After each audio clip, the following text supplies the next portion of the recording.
CM Nitish ने छात्राओं को दी बड़ी सौगात। इंटर और स्नातक पास छात्राओं को मिलेगी 25 से 50,000 तक प्रोत्साहन राशि। बिहार उपचुनाव से पहले सियासत जारी। राज्यों और महागठबंधन में अंतरकलह पर एनडीए ने किया हमला।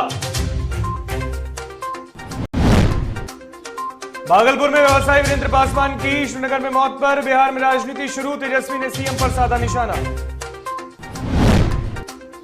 कोरोना टीकाकरण में बिहार का कमाल। 6 महीने में 6 करोड़ के लक्ष्य को पहले ही किया पूरा। स्वास्थ्य मंत्री मंगल पांडे ने दी बधाई।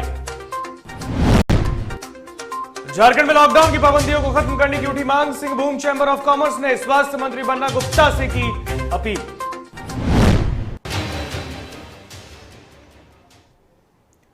नमस्कार, आप देख रहे हैं डीटीवी भारत और मैं हूं आपके साथ ऋतिक।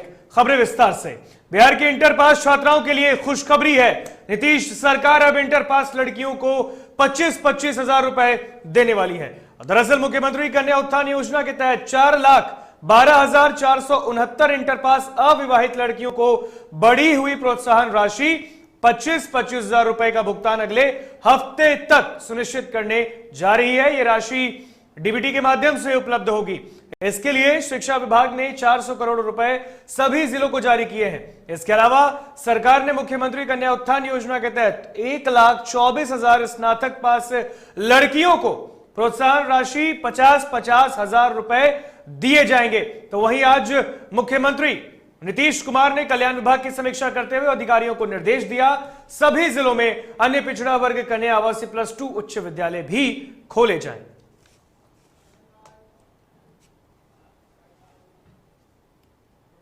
तो बिहार में उपचुनाव को लेकर जारी सियासी संग्राम के बीच बिहार के पूर्व स्वास्थ्य मंत्री और छात्र जनशक्ति परिषद के संस्थापक तेज प्रताप यादव बगावती तेवर को और भी उग्र कर चुके हैं। तो वहीं तेज प्रताप यादव ने प्रेस कॉन्फ्रेंस कर 11 तारीख को होने वाली जेपी यात्रा को सफल बनाने की अपील की है। साथ ही उन्होंने जनता से भी 11 अक्टूबर को जेपी आंदोलन में हिस्सा लेने की गुजारिश की है। आपको बता दें कि तेज प्रताप यादव ने जयप्रकाश नारायण की मूवमेंट की तरह बिहार की राजनीति में नई जोश भरना चाहते हैं। सभागार में, लालू सभागार में आप लोगों को बुलाया गया है, इसलिए हम ये आपके पोर्टल्स के चैनलों के माध्यम से ये हम बताना चाहते हैं कि 11 तारीख को जेपी जी के जयंती के अवसर पर छात्र जनशक्ति परिषद के द्वारा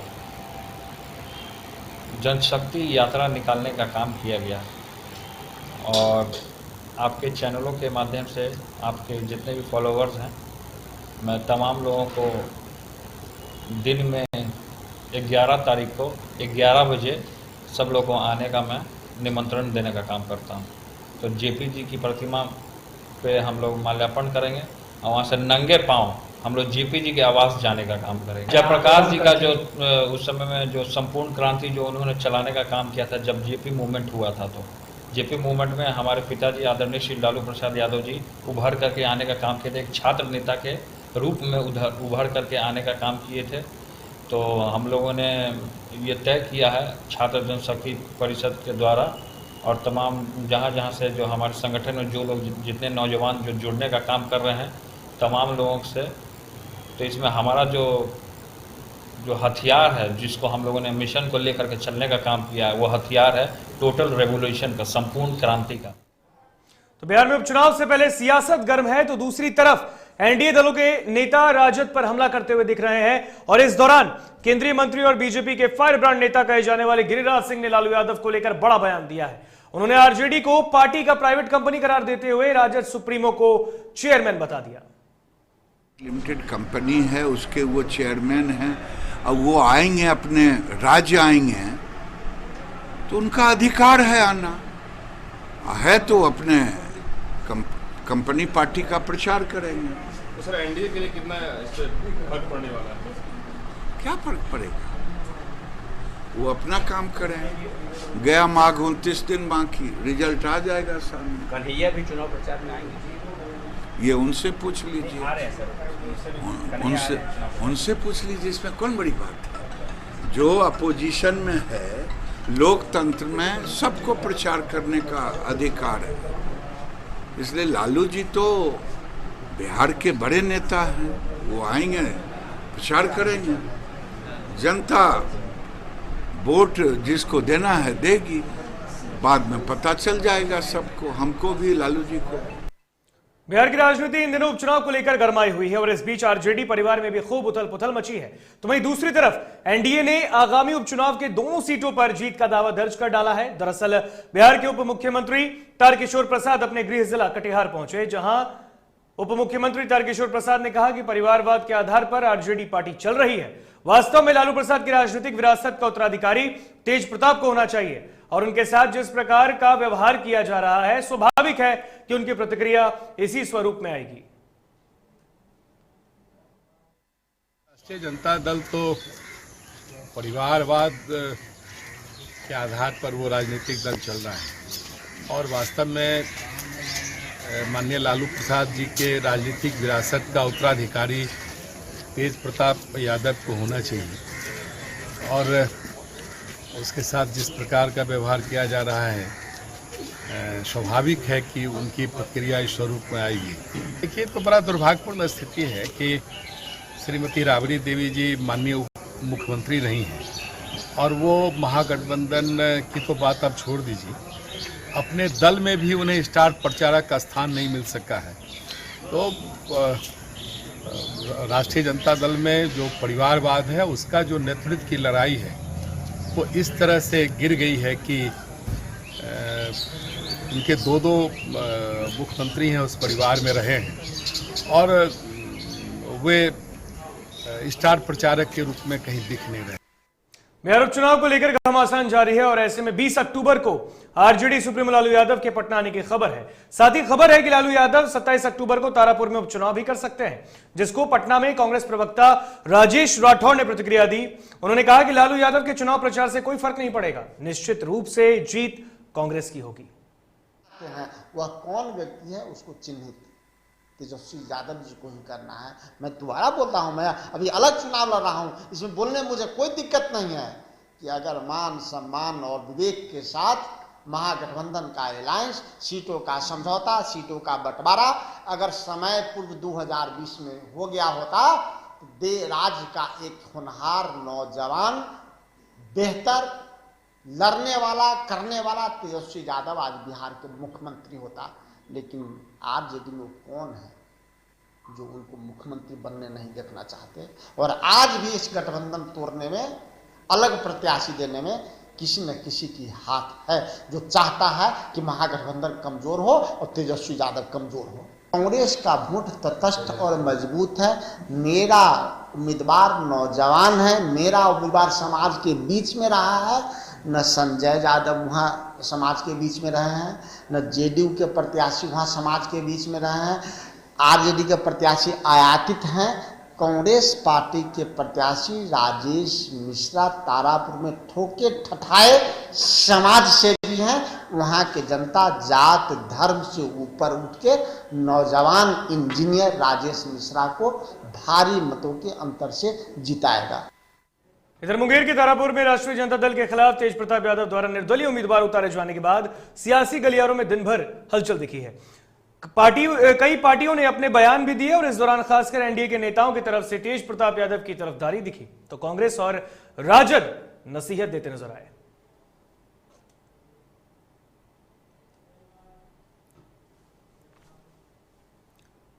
तेज प्रताप यादव के तारापुर से उम्मीदवार खड़ा करने के फैसले पर हम प्रवक्ता डॉक्टर दानिश रिजवान ने बयान दिया है। उन्होंने कहा कि जब तेज प्रताप यादव किसी को समर्थन दे रहे हैं तो राजद क्यों आग बबूला हो रही है। तो वहीं बीजेपी के प्रवक्ता विनोद शर्मा ने तेज प्रताप को लेकर कहा कि तेज प्रताप यादव लोकप्रिय नेता हैं, उनके साथ उनके परिवार ने अच्छा नहीं किया।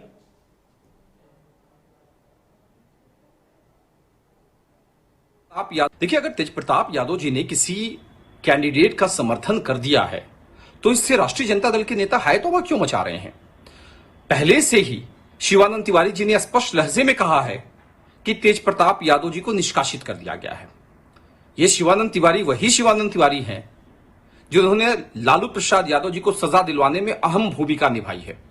अब ये तय कर रहे हैं कि राजद में यादव का बेटा रहेगा कि नहीं रहेगा, राजद में यादव जाति के नेता रहेंगे कि नहीं रहेंगे, तो फिर भगवान ही मालिक है। में है ही नहीं। वो जो प्रदेश अध्यक्ष उन्होंने कहा कि कौन है, तो निश्चित रूप से कोई भी स्वाभिमानी व्यक्ति इस बात को नहीं बर्दाश्त कर सकता है और अंततः उन्होंने अपना उम्मीदवार उतारा है।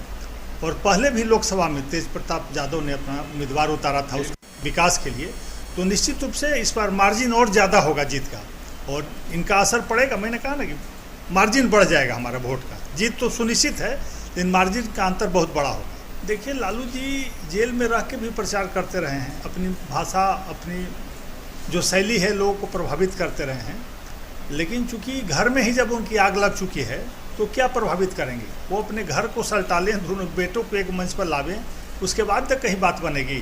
तो अब नहीं लगता है कि अब ऐसा होने वाला है, क्योंकि घर का अंतर कलह उस पार्टी और घर को समाप्त।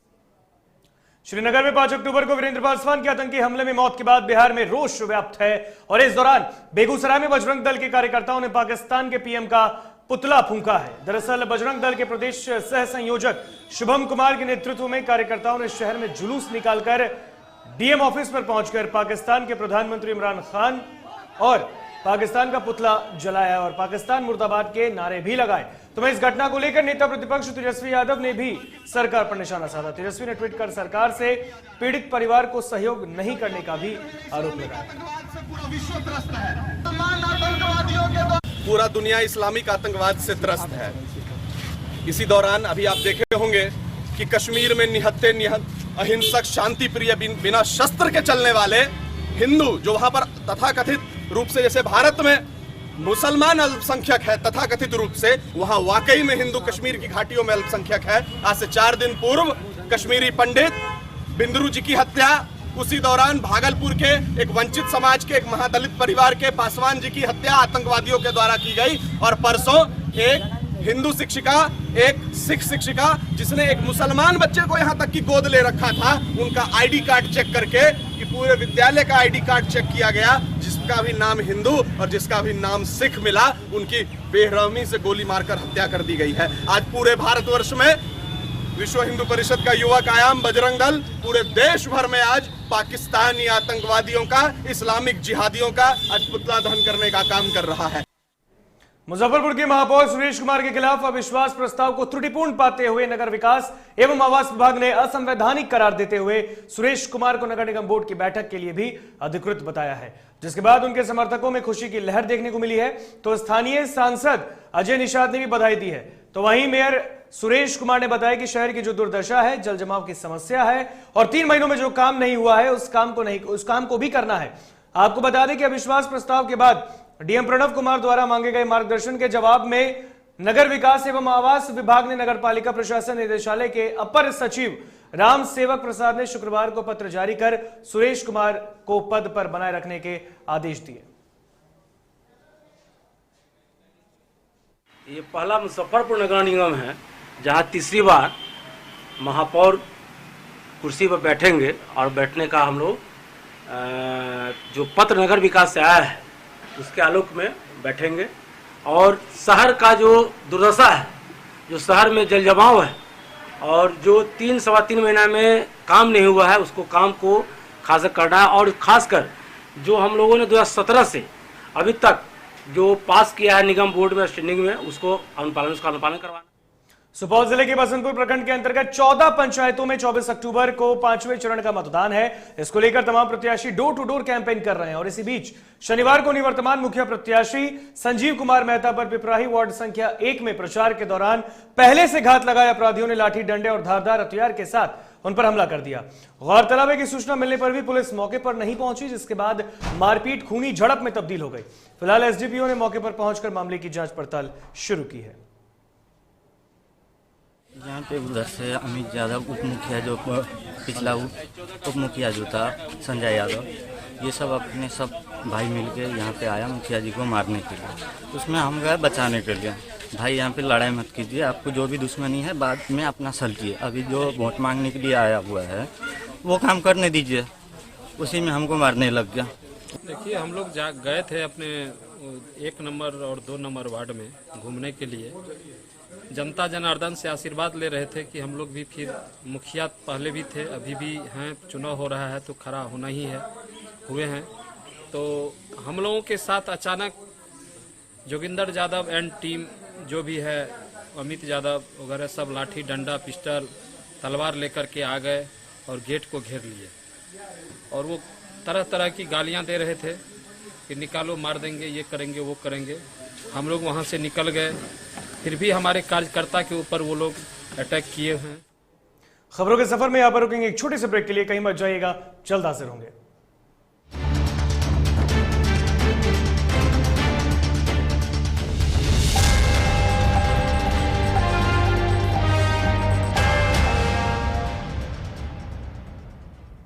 Elite institute. अगर आपके अंदर चाह है तो एलीट आपकी राह है। IIT हो या मेडिकल, आप चाहते हैं अपने आप को उत्कृष्ट दिखाना, आप चाहते हैं खुद को एक IITian के रूप में दिखना या मेडिकल के क्षेत्र में आगे बढ़ना, तो एलीट आपके लिए एक बहुत बड़ी ताकत के साथ आपके सामने है। आइए, खुलिए, बढ़िए, पहुंचिए। Elite institute.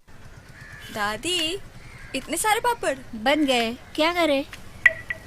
कच्चा पापड़, पक्का पापड़, एक्स्ट्रा पापड़, इंस्टा पापड़, कक्कर दादी के छत का पापड़ विद ऑनलाइन प्रेजेंस बन गया धाकड़। फोन पे करके ऑर्डर ही ऑर्डर, सब वाह हो गए इसको खाकर। कच्चा पापड़, पक्का पापड़, चंडीगढ़ टू चेन्नई बढ़िया सापड़। कच्चा पापड़, पक्का पापड़, एक्स्ट्रा पापड़, इंस्टा पापड़। बिजनेस बढ़ाओ इंडिया के फास्टेस्ट 4G के साथ, स्पीड से बढ़ो विद वी गिगानेट।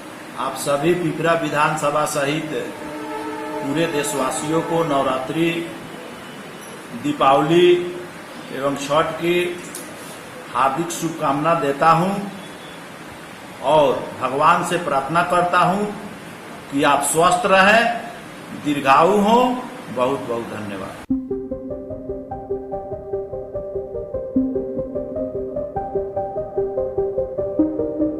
DTV भारत, देश के नाम।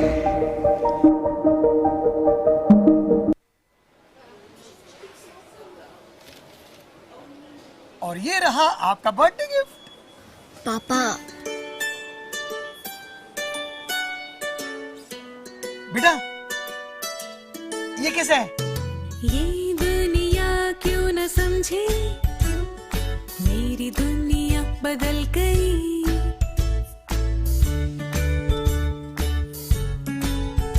और ये देखो पीहू,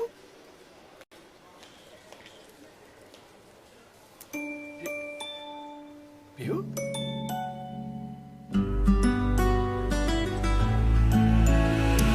गुड़ियों से खेलने वाली तेरी गुड़िया बड़ी हुई। बच्चे कब बड़े हो जाते हैं पता ही नहीं चलता।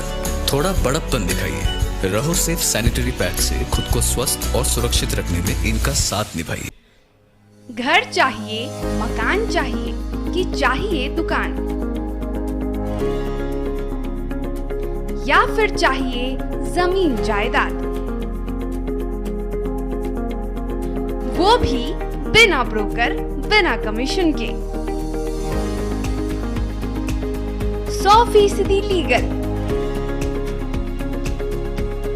अधिक जानकारी के लिए देखिए हमारा खास कार्यक्रम बिल्डिंग बाजार।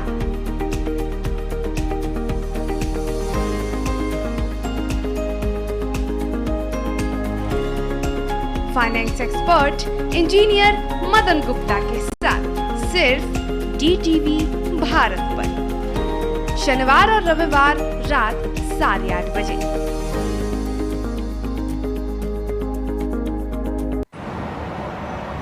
सर छुट्टी चाहिए थी।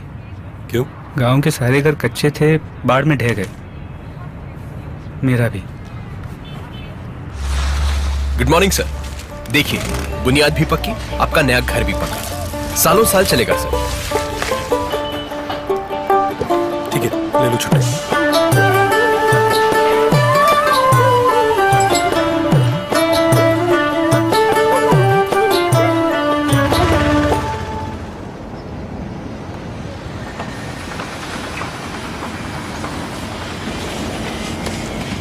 लो, हो गया घर पक्का। छुट्टी कैंसिल।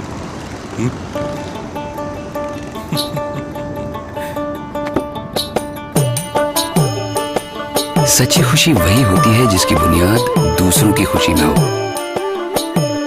कोणार्क, खुशियों की बुनियाद।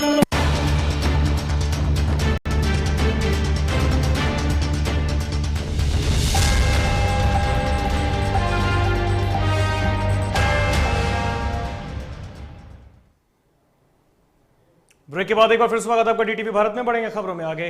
पटना सिटी के गमकुआं थाना क्षेत्र के ट्रांसपोर्ट नगर में उस वक्त जमकर हंगामा हुआ जब NH 30 स्थित ज्ञानगंगा के पास एक अनियंत्रित ट्रक ने बाइक सवार को रौंद दिया, जिससे बाइक सवार की घटनास्थल पर ही मौत हो गई। तो वहीं इस हादसे में दूसरा युवक गंभीर रूप से जख्मी है। इसे आनंद फानन में प्राइवेट नर्सिंग होम में एडमिट कराया गया है। इधर घटना से गुस्साए लोगों ने भाग रहे ट्रक को पकड़ लिया। हालांकि इस दौरान ट्रक का ड्राइवर मौके से फरार हो गया। तो इस घटना के बाद पुलिस ने मौके पर पहुंचकर हालातों को संभाला। मार भी रहा है हम लोग को, बताइए समाज जो आदमी को हम लोग अपना मांग करेंगे ना। यहाँ पे अति हुआ तो कानूनी कार्रवाई होना चाहिए ना। यहाँ पे आ जाएगा। कहाँ जा रहे थे? ट्रांसपोर्ट नगर जा रहे थे। क्या कौन है ट्रांसपोर्ट नगर? हम रहते हैं। आप रहते हैं? आप कौन थे?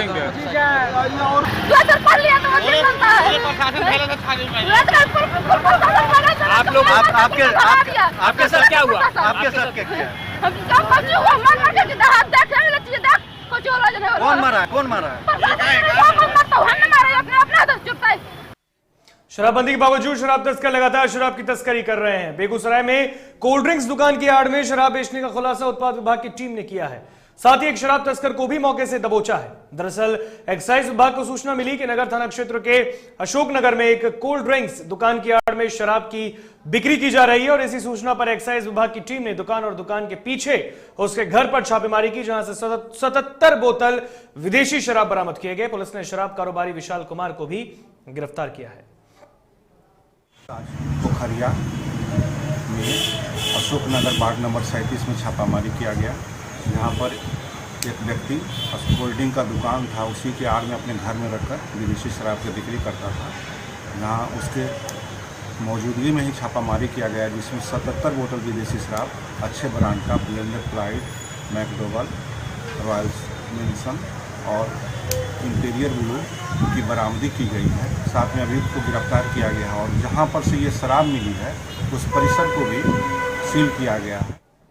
बेगूसराय में नगर थाना क्षेत्र में एक मकान मालिक के द्वारा सड़क पर चार दीवारी देकर उस पर अवैध कब्जा किया जा रहा था, जिसका विरोध स्थानीय लोगों ने किया।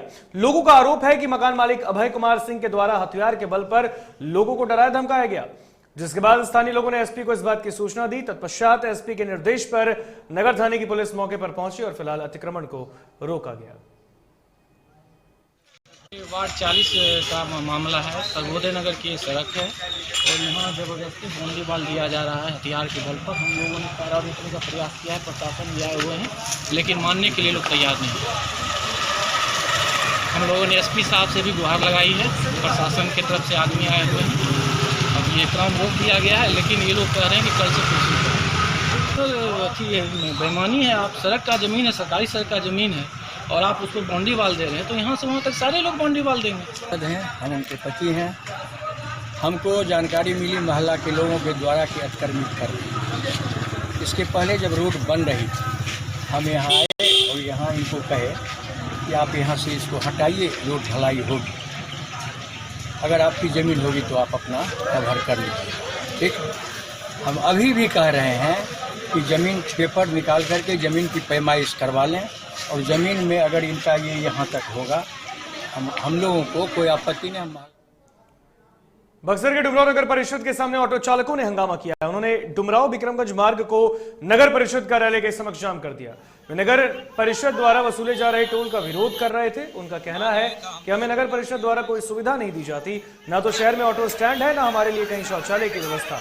बावजूद इसके प्रति ऑटो 10 रुपए वसूले जाते हैं। सूचना मिलते ही डुमराव थाने की पुलिस वहां पहुंची और ऐसा करने वालों को मुख्य सड़क से हटा दिया। तो वहीं ऑटो चालकों के प्रदर्शन को देखते हुए नगर परिषद ने यह घोषणा कर दी कि सैरात की वसूली नहीं होगी, तब जाकर हंगामा खत्म हुआ। बुलवाया गया मीटिंग के लिए, सुनी पे पैसा देने के लिए। ठीक है, हम लोग बोले कि पैसा नहीं देंगे जब तक हम लोगों का सुविधा नहीं मिलेगा, नहीं देंगे। डुमराव स्टेशन पे व्यवस्था जो है वो ठेकेदारी चलती है वहाँ पर, और यहाँ कोई ठेका ना है ना कुछ है, अवैध रूप से वसूली किया जा रहा है। हम लोग ऑटो लेके आते हैं यहाँ, हॉस्पिटल 10 रुपये एक गाड़ी से। हॉस्पिटल मोड़ पे हम लोग सवारी भी उतारते हैं तो वहाँ पुलिस डंडा खोलती है। बात करेंगे झारखंड की। पिछले 28 महीनों से मानदेय भुगतान की मांग को लेकर राज्य भर की जल सहिया आंदोलित है। शनिवार को जल सहियाओं ने पेयजल और स्वच्छता विभाग के कार्यालय पर धरना प्रदर्शन के माध्यम से सरकार से बकाया मानदेय भुगतान करने की मांग की और इस दौरान सहियाओं ने थाली ताली बजाकर केंद्र और राज्य सरकार के विरोध में जमकर नारेबाजी की है। पूर्वी सिंहभूम जल सहिया संघ के अध्यक्ष नीतू सिंह ने बताया कि अब भी अगर उनकी मांगों को विचार नहीं किया जाता तो 11 अक्टूबर को जिला मुख्यालय पर प्रदर्शन किया जाएगा।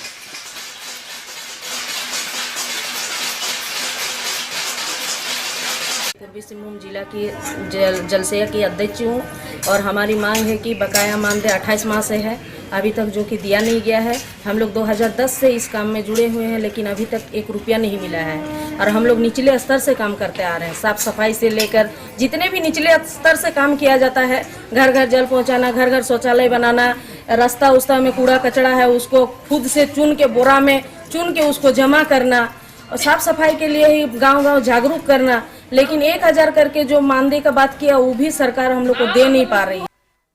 जमशेदपुर के Singhbhum chamber of commerce and industries के नवनिर्वाचित कमेटी ने राज्य के स्वास्थ्य मंत्री बन्ना गुप्ता से शिष्टाचार मुलाकात की। इस दौरान चैंबर की नई कमेटी ने स्वास्थ्य मंत्री से त्योहारों के मद्देनजर रविवार को लॉकडाउन हटाने के साथ ही दुकानों को रात के 10 बजे तक खोले जाने की मांग की है। हालांकि राज्य के मंत्री बन्ना गुप्ता ने इस मामले को लेकर आगे राज्य के मुख्यमंत्री से बात करने की बातें भी कही हैं। दरअसल नवरात्र के दूसरे दिन ही बाजार में अत्यधिक भीड़ लगने की समस्या के मद्देनजर सिंहभूम चैंबर ने यह मांग उठाई है। इधर स्वास्थ्य मंत्री बन्ना गुप्ता के दिवंगत पिता के याद में धतकीडीह कम्युनिटी सेंटर मैदान में फुटबॉल टूर्नामेंट का आयोजन किया गया। टूर्नामेंट के उद्घाटन समारोह में मंत्री बन्ना गुप्ता भी मौजूद रहे। Singhbhum chamber of commerce and industry जो स्वास्थ्य मंत्री श्री बन्ना गुप्ता जी से मिले हैं यहाँ पर, उसका मुख्य मुद्दा था कि जो लॉकडाउन चल रहा है, संडे का लॉकडाउन चल रहा है, वो संडे का लॉकडाउन हम लोग खोलने की मांग की है और जो टाइमिंग भी रखा गया है 8 बजे तक जो टाइमिंग है वो 8 बजे का टाइमिंग को बढ़ा के इसको 10 बजे तक कर दिया जाए। क्योंकि अभी दुर्गा पूजा है, उसके बाद दिवाली है और छठ है, तो मार्केट में बहुत ज़्यादा भीड़ रश है। उसको लेके हम लोग ये मांग कर रहे हैं कि मतलब ये जो टाइमिंग है इसको बढ़ाया जाए और संडे का लॉकडाउन को खोला जाए। श्री आरसी गुप्ता के नाम से ये फुटबॉल टूर्नामेंट जो विधायक साहब के फादर है और ये टूर्नामेंट में 32 टीम भाग ले रही है और ये झारखंड के हर कोने कोने से टीम आ रही है। पहली बार ये धतरी मैदान में बहुत अच्छा शानदार फुटबॉल टूर्नामेंट ऑर्गेनाइज किया है ग्रीन वेलफेयर ने। तो ये हम लोग के लिए बहुत खुशी की बात है कि ये ग्रीन वेलफेयर बहुत ज़्यादा ही समाज का काम करते हैं और कोरोना में भी बहुत काम किए और अभी भी बहुत काम कर रहे हैं।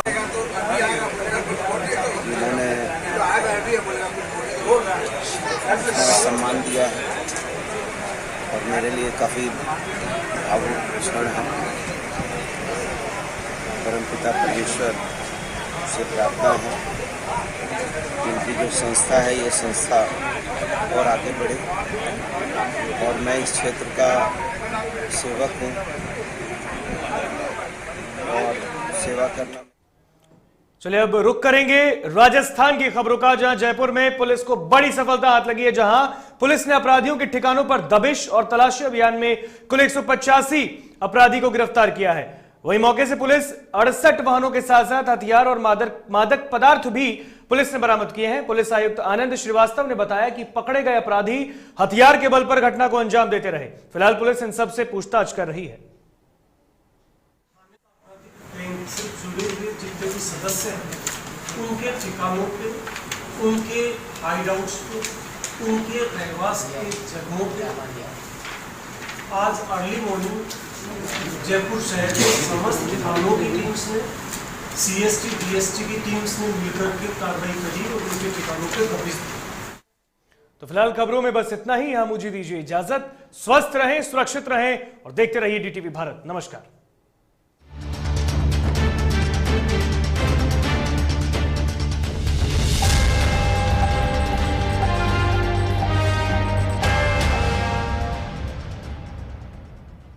अबे गुड्डू ठीक से लगाओ बे, रिश्तेदार आएंगे तो उनको लगना चाहिए ना कि इस घर में हमारे चंदा का कितना मान सम्मान है और आज हम और हमारा परिवार कितना खुश है। हाँ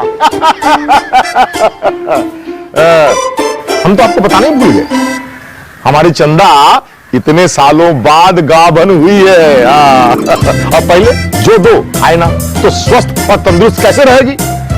भला हो मधुसूदन गोल्ड पशु आहार का, जिसके देने से हमारी चंदा गाभन हुई और उसको एक रिष्ट पुष्ट बच्चा हुआ। अगर आप भी अपने पशुओं से करते हैं प्यार तो उन्हें दीजिए सिर्फ और सिर्फ मधुसूदन गोल्ड पशु आहार। भाग खुलेंगे।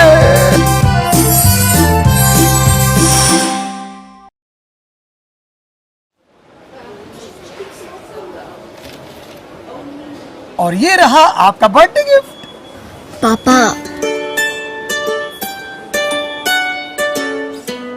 बेटा ये कैसा है? ये दुनिया क्यों न समझे, मेरी दुनिया बदल गई।